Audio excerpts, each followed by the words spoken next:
This week we're going to the North Pole, followed by some heavy philosophy. Welcome.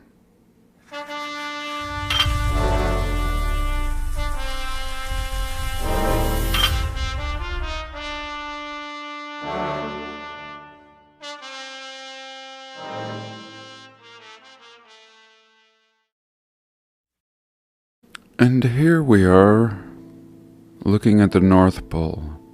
Today, of course, most youth will grow up thinking there's nothing in the North Pole.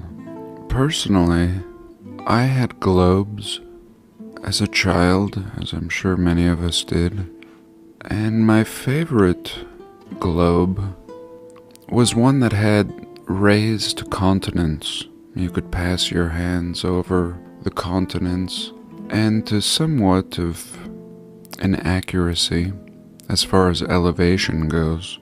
These mountains would rise up and down, a big ridge for the Rockies, of course. And my favorite was the top. There was a nub or a continent at the top, no doubt.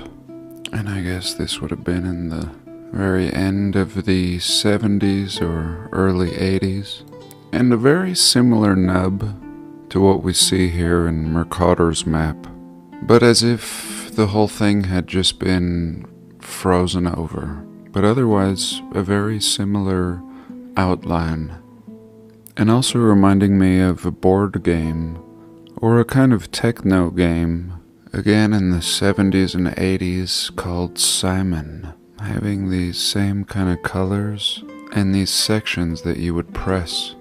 And I'm getting a little off topic, but this map has always seemed very precise to me, showing Greenland with its mountain ranges, free of ice and snow and rivers, all named, and little towns here at the tip. In other maps, even more towns, but in this one, we see 2 towns, emphasized by castles in red. And not too far away, we see Russia depicted as Rus, full of castles representing cities. Today we just put a dot representing a city on our maps. And here, Iceland, full of castles, again towns and cities, and even Friesland, an island half the size of Iceland, which today they tell us is gone, no longer on maps. And why would you just put a fictitious island on a map and cover it with towns? Why go to such lengths? And why put this fictional island up at the top left-hand corner of this map? It seems like it must have been pretty real. And forget about this little island. What of this massive island? And as time goes on, the connection, or almost connection, to Greenland disappears, and eventually the whole mass of 4 sections, or 4 giant islands, disappear as well, as we see in the Google falsity, their admitted composite digital map. And really, we don't need satellite. Here they tell us the Copernicus satellite, Landsat, and I don't buy it. I think you could just fly a plane over all this, and I don't think there are satellites up there. Recently they told us a bunch just came crashing down. They always laugh and say, oh, no problem, very normal. And does this landmass really exist? Is there anything up here? This whole thing looks very manipulated, and I think we may be seeing the outline, and they have just done one of their little tricks, blotching it out, but we may be seeing a partial impression of it. Here we can actually see this line that we've looked at. Amazing that it's coming in so clear. Usually I approach it from the other side, and it's this line that somebody has left us showing us what it really looks like down here. And at some parts it looks a lot better. We can follow it for a while, and it's more clear than the garbage that they give us here. This is all just a falsity. The whole damn chunk is just a big falsity. All of this. And then here, I don't know why, perhaps because that's part of their deal, playing the role of evil, that they must leave a slice of truth available.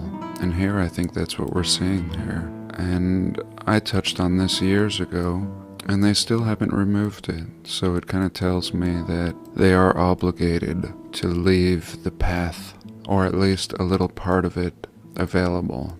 To leave the truth in plain sight. And you know very well you could show this to your friends and family and they would just shrug it off. Their eyes would glaze over and seem to go to a distant place. But nonetheless, we care in this community. And that's what I wanted to talk about. This is a channel that is actually not just planning, but is actually on an expedition to reach the 90th parallel up here. And very exciting. He is somewhere around this pin, and his name is Ryan Zem. I'll give you a look at his channel. Let me get all this crap out of the way. Here we go. So, he's on a mission to reach the 90th parallel, and he's charted out a route. Unfortunately, I have pictures of his route, but they haven't uploaded yet. I took them this afternoon. This is the chickens this morning, having a little drink, and one of them laid this beautiful egg this morning and just dropped it in a random place. Well, anyway, I don't have to show it to you. His route, I believe, is up here in the direction of the Black Lake. Oh, I wish I did have those pictures. And he's essentially planning on just trekking across all of this. Roads pretty much end. Here we go. So it looks like this is one of the last roads, this 905. And this is pretty extreme land here. Just shredded. And I'm very excited for him. I think it's a great idea and exploration. I'm not sure if I think that it's the best route to take. Sorry, I'm really distracted. A lot of anomalies out here. And that's part of my point, is even if he takes a route that I really wouldn't take, I am certain he'll discover something. And for all we know, the landmass is actually closer than we even think.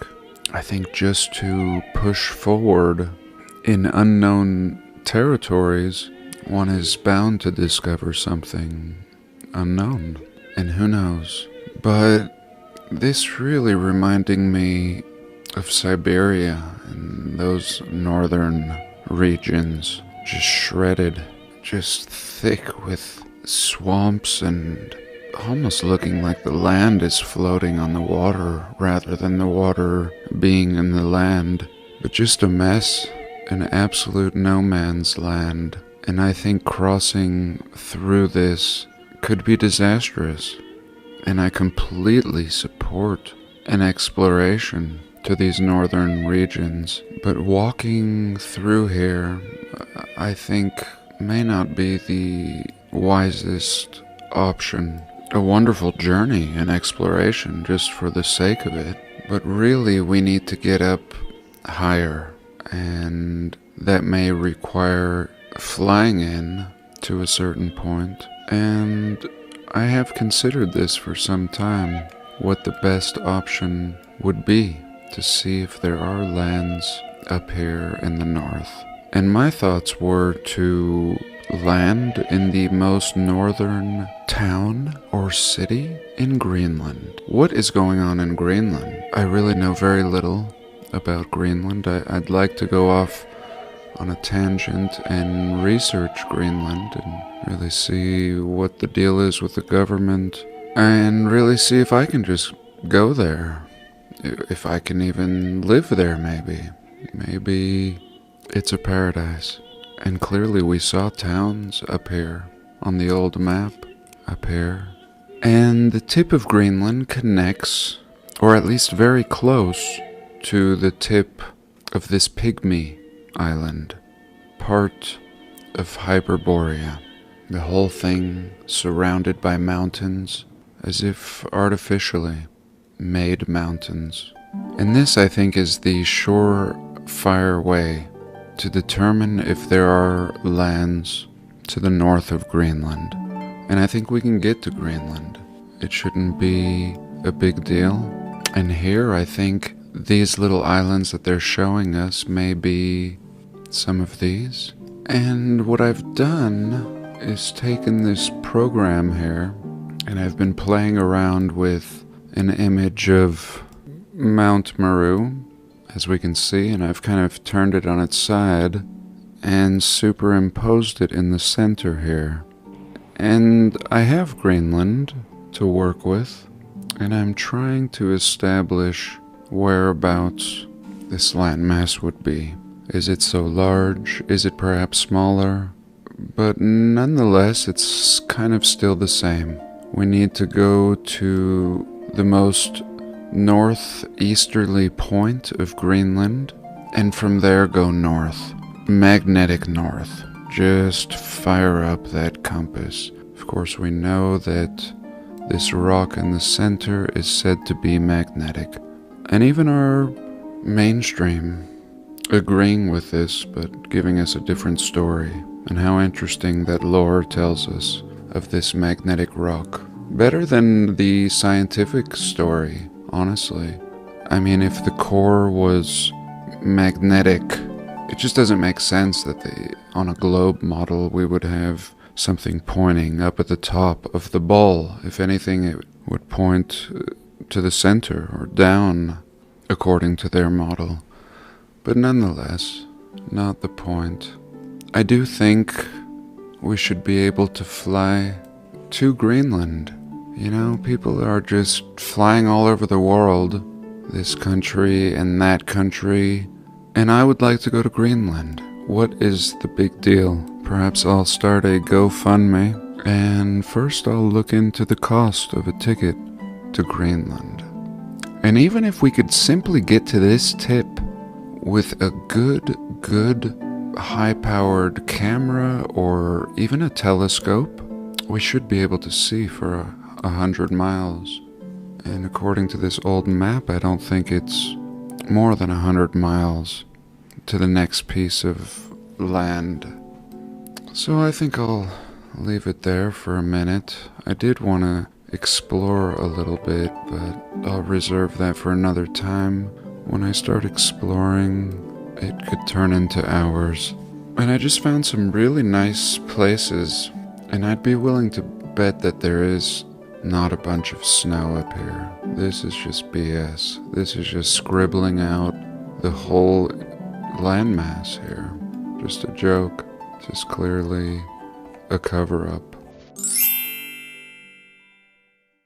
I was just thinking about something that Howdy had said today. He was asking his viewers if anyone had noticed some kind of a shift. And the truth is, I have noticed a shift. The smallest tasks have become very heavy. Kind of like things have been made into slow motion. The energy is very thick. I think the energies would be good for doing Qigong. This thickness. The thickness is referred to in ancient Taoist texts as the Qi, and the air is like liquid in old Taoist thought, resonating with energy. And now I feel as if the energies are very thick with Qi, and it makes for difficulty in doing focused, energy exerting tasks. I've barely finished my sheetrock and mud, and I'm so relieved. It seems like it's been such a battle for the last couple months. Right to the end, right to the last little piece of sheetrock and screw, tape and mud, feeling as if it would kill me. And making videos has been the same. Just not wanting to sit down in one place for more than 5 minutes. Unless I'm doing nothing. Now that's the other side of the coin. If I would allow myself to do nothing, the energies are wonderful. And I'm absolutely loving the energies in that respect. And how long will I resist?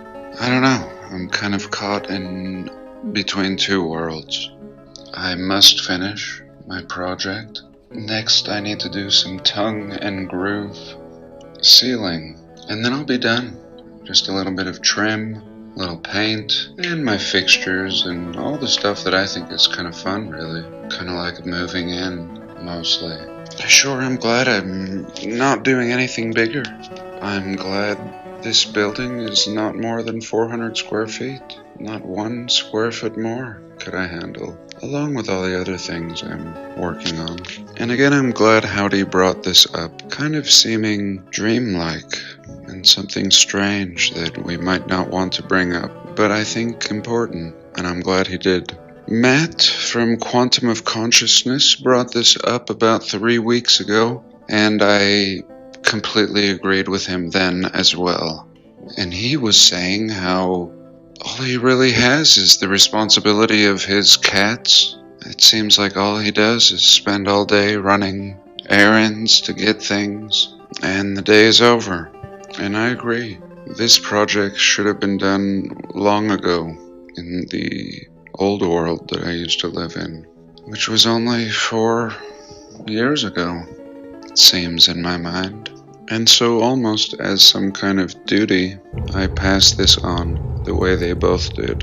And I pose the question to you. Have you noticed a shift? And I'm glad I've had the opportunity to experience the good and the bad. If this is going to continue, then I'll change my whole approach to living.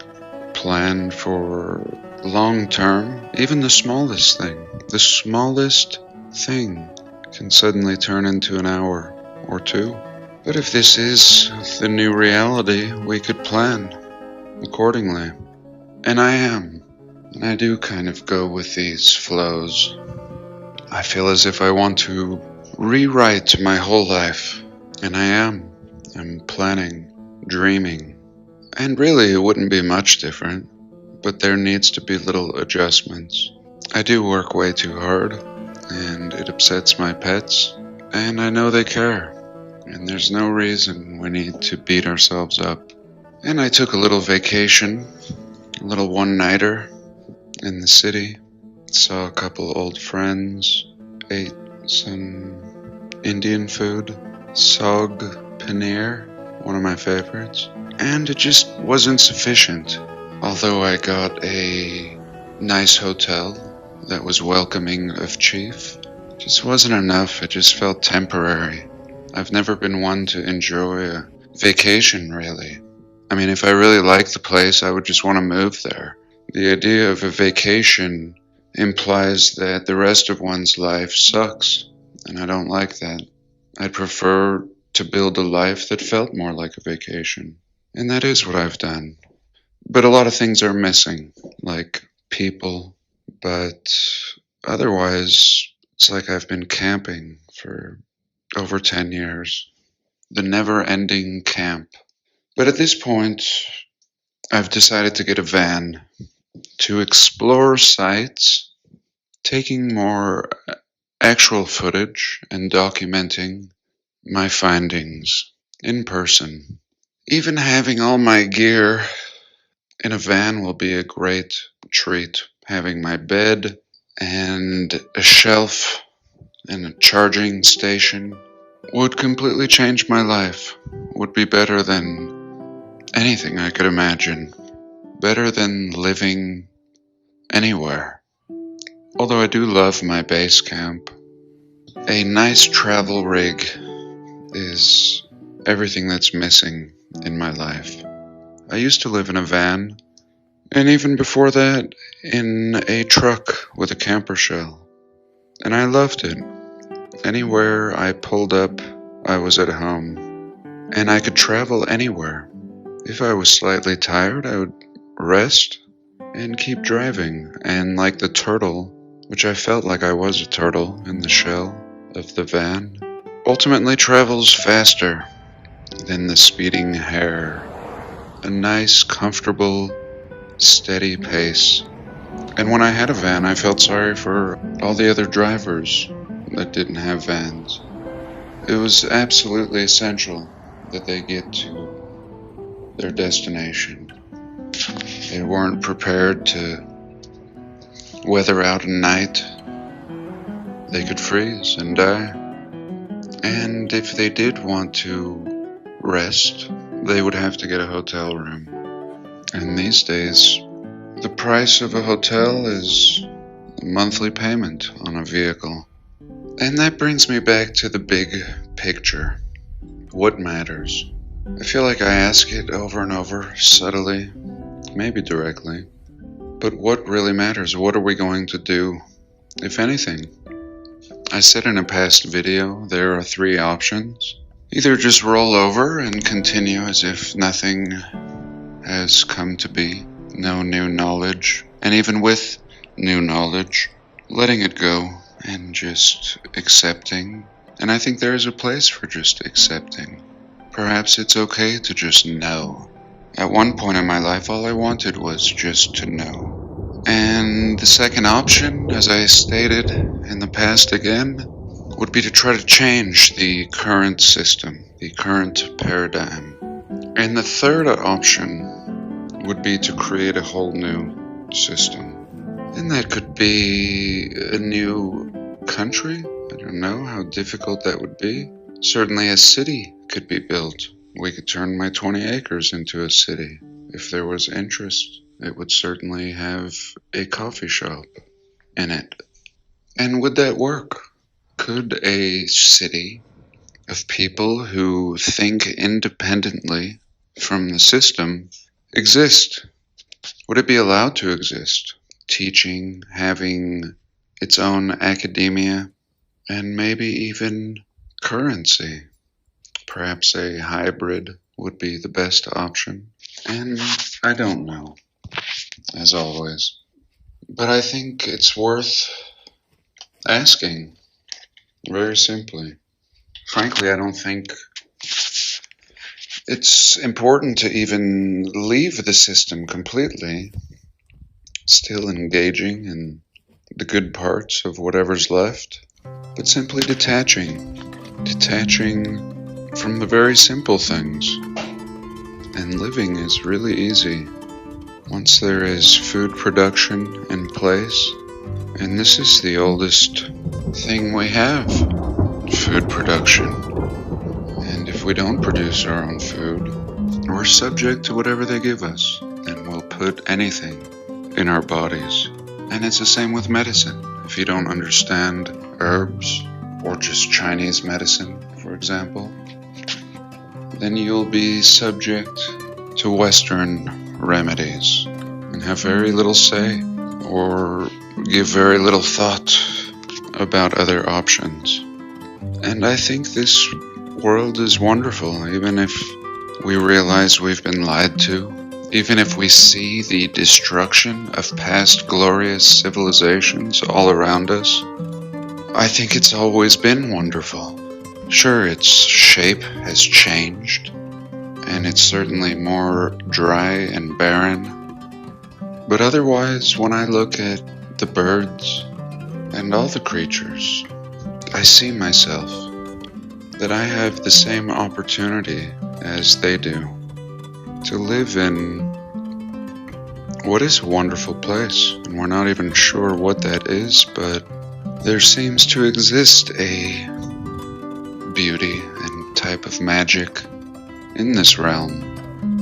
And I think if we would just adapt, either as individuals or collectively, we could really enjoy this place and not be trapped and oppressed, but really enjoy it. And perhaps that's what this shift is pushing us towards. If this shift is even real, if it's not just something within myself.